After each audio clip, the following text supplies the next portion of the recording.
Welcome to Wayne's Wisdom, the show in which we will discuss the upcoming Supreme Court March Madness. I'm your host, Hanson Wayne. With me, I have an expert analysis, Eugene. Thank you, Hanson. So, our first matchup of the day comes from the constitutional bracket. Number 1 seed Marbury v. Madison, coming off a strong 216-year season of judicial review, faces the 8th seed Plessy v. Ferguson with head coach Jim Crow. Who will win, Eugene? Marbury it is. Afterwards, Shank v. US will match up against US v. Nixon. This may be a bar burner, but I see Shank coming through with a victory. We are expecting a full attendance, so it makes sense that nobody can shout fire.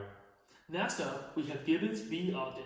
They will rival US v. Lopez in what seems to be a promising game. I'm favoring US v. Lopez. The basketballs were manufactured in-state, so no need to worry about their athletes heal interstate commerce. Then we have Makula v. Maryland taking on Korematsu v. US. I only see this going one way. Korematsu wins with this samurai spirit. In the Bill of Rights region, the favorite DC v. Heller matches up with the underdog Ingo v. Vital. Sadly, no Cinderella story, as DC v. Heller boasts many sharp shooting three-point threats on its roster.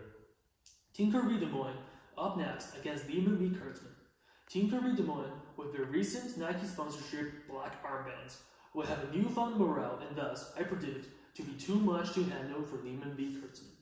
Subsequently, Miranda v. Arizona will face Mapp v. Ohio. Miranda v. Arizona shall win and make the Ohio team look like the Cleveland Browns. Now, we head to the civil rights region. A title contender, Brown v. Board, is set to face the notorious Dred Scott v. Sanders decision. Brown v. Board to win in a scrappy dogfight. Griswold v. Connecticut will verse Roe v. Wade. Roe v. Wade is expected to abort their game plan after several key injuries, which leads me to believe Griswold v. Connecticut will come out victorious. Later that day, Loving v. Virginia will meet face-to-face with Heart of Atlanta Motel v. US. Loving v. Virginia to not so lovingly knock out the Atlanta team, whose one-dimensional offense is too dependent on driving to the basket. New York Times v. US is scheduled to play Obergefell v. Hodges. All models are predicting a some victory by the New York Times. Lastly, the political process bracket offers an interesting matchup between the top seed Citizens United v. FEC and the dark horse Bush v. Gore. Bush v. Gore seems impervious to defeat as they have made it known to the scorer's table that losing scoreline would need to be recounted. Afterwards, Buckley v. Video takes on Regents of the UC v. Bake. I like Buckley v. Video's chance as his player is recruited based on merit. Shelby County v. Holder faces New York Times v. Sullivan. I expect Shelby County v. Holder to win. Despite the team falsely overestimating their abilities, the coach refuses to degrade his team to maintain the high confidence levels.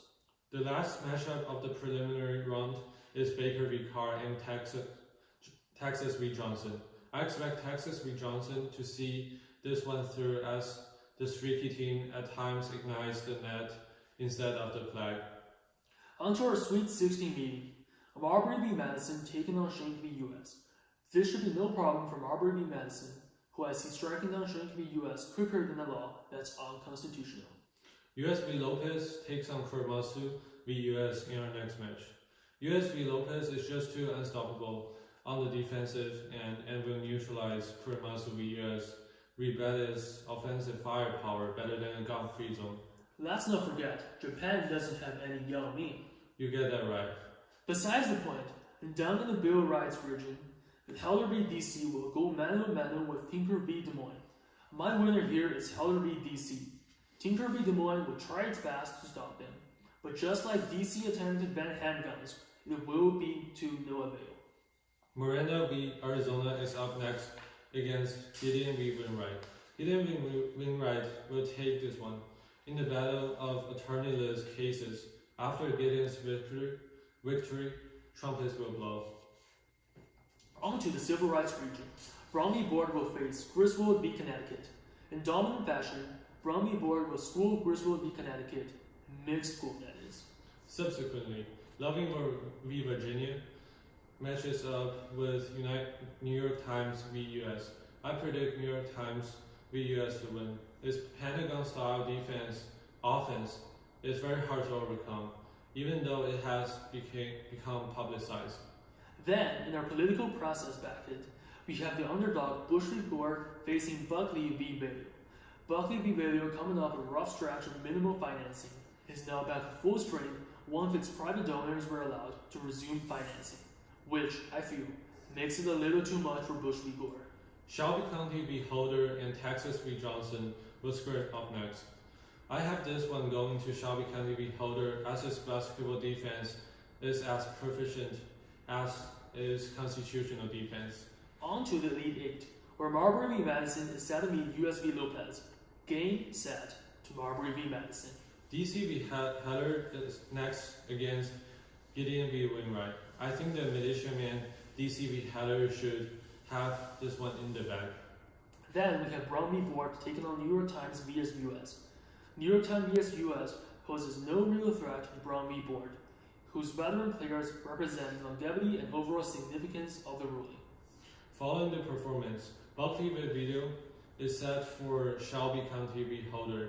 Again, Shelby County v. Holder should be home safe for this one. The Juggernaut has been said to have an unfair recruiting advantage, but since it's played by the rules, it's allowed the athletic advantage. Now to the Final Four. Marbury v. Madison will be DC v. Howler. In our clash in titles, Marbury v. Madison is still the standout, with its long-standing reputation as the fundamental case which established the base principle of the judicial branch. DC v. Howler appears not a roadblock, but at best a speech bump. Our other both feature Brown v. Board and Shelby County v. Holder. To me, the second and last finalists can only be Brown v. Board.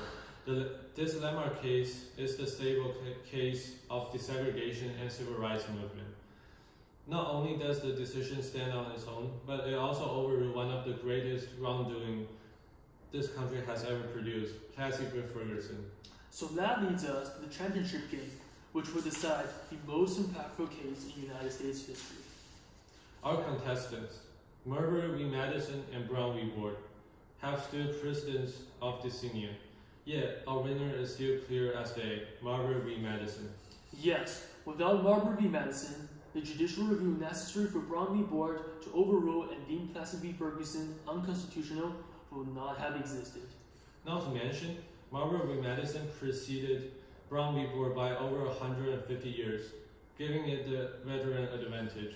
So, with our champion settled, Marbury v. Madison, that concludes our program. Remember, Wayne is wise, Wayne is dumbest.